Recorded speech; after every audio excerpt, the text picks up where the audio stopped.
Hey lovelies, it's Imogen. Today we're doing a swatching of these 3 oil-based Japanese inks. I will murder the name, but I believe it's the Shachihata Iromoyo oil-based inks. Now I've already swatched the black one in both my Scribbles That Matter, which is 120 GSM, my Moleskine, which is a 70 GSM, and I'm going to swatch it today in this one, which is 100 GSM. This is my Weeks.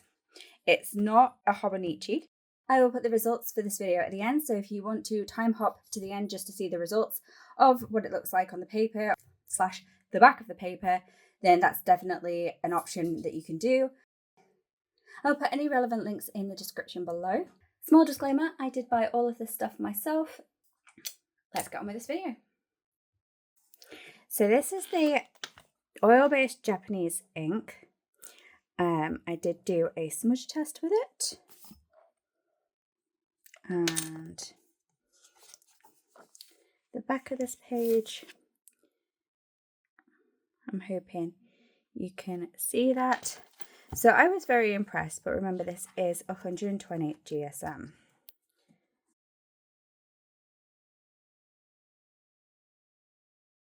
Again, I swatched it in here. That's supposed to say 15-second smudge, I think. And this is what it looks like on the 70 GSM, 75 GSM. So there is some ghosting, but tiny bits of bleed maybe. And then we're going to swatch it in here today.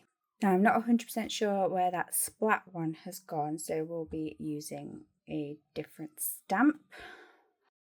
So in the interest of fairness, I've grabbed out this stamp set. We're going to be using the word perfect, and we're going to be using this coffee cup. I am going to restamp these, but I will put timestamps below so you can see specifically a specific book or a specific colour, and I will do a summary at the end. So I'm obviously murdering the name of these inks. The Shachihata Iromoyo. They're oil-based Japanese inks. Lately, I've been finding them on AliExpress, which is a good source for not knockoffs or dupes, but like importing official Hobonichi stuff, official Japanese stuff, official Chinese stuff, official Traveler's Notebook stuff. But there are also some knockoffs, so you have to be like really wary.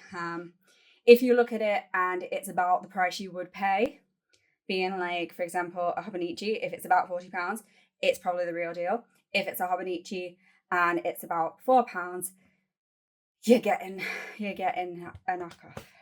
But yes. Anywho, so these inks seem to be the real deal as far as I can tell.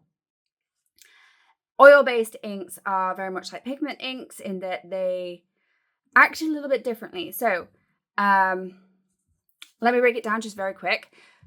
Chalk-based ink is a pigment ink that sits on the surface of the paper. Pigment ink typically sits on the surface of the paper but can bleed in, like soak in a little bit. Then you've got your oil-based inks, which act very similar to the pigment inks, but they sit more on the surface. Very similar to chalks, but they take a little bit longer to dry, but they are more pigmented, more saturated.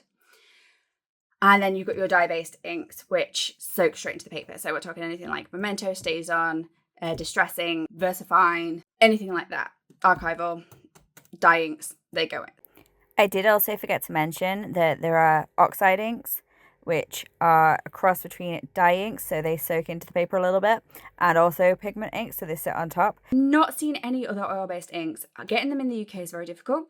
I found these on AliExpress. They were between about £6 to £9 each.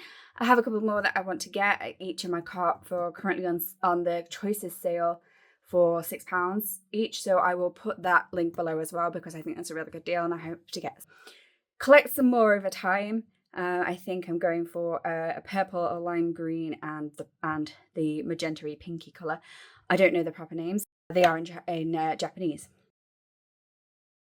The 120 GSM. It doesn't bleed, it doesn't ghost. Let's see if we can.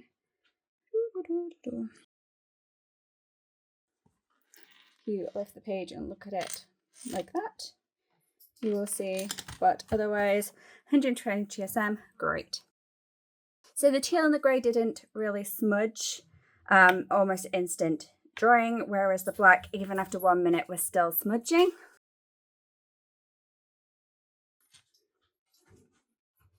So I hope you can see that. So that was 120 GSM. The 100 GSM week style planner.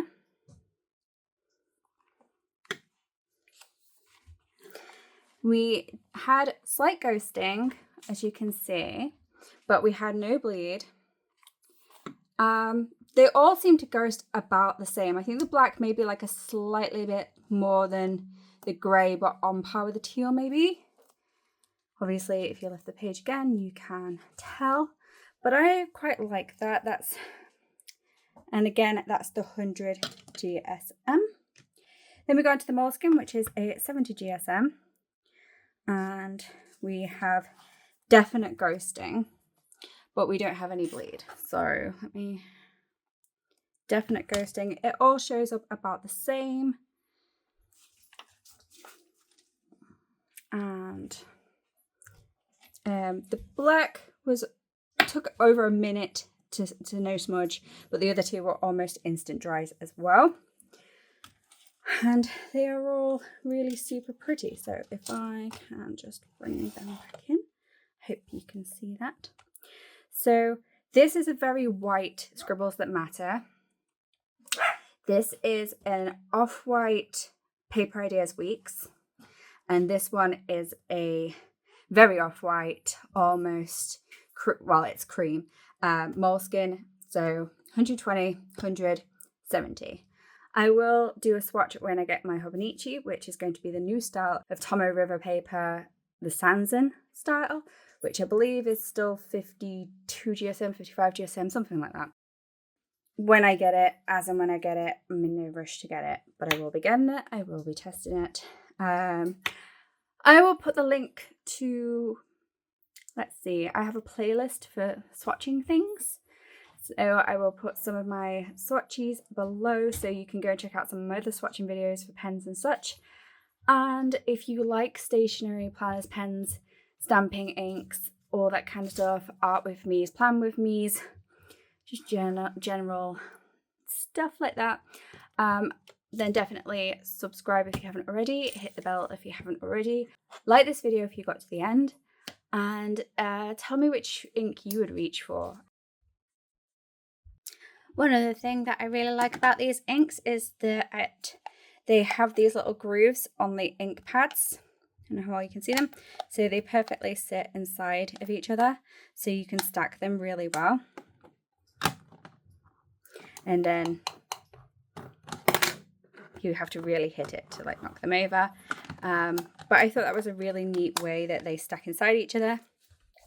They also just so happen to sit inside the back of, perfectly inside the back of here. I typically store my inks upside down.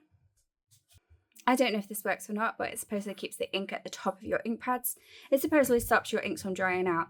I don't know if this works or not. However, some of the inks that I've had for nearly 10 years, especially my chalk inks, my Versa G-Drop Magic ones, I store them upside down, and I have done for like 10 years, and they all act brand new, apart from the black, which heavily use the black. But the others all act like they're brand new. So I don't know if storing your ink pads upside down has a benefit or not. I believe it's mainly with the pigment ink pads, like chalk inks, oil inks, pigment inks, etc. Not with the dye inks. That's kind of optional, but I still do that anyway.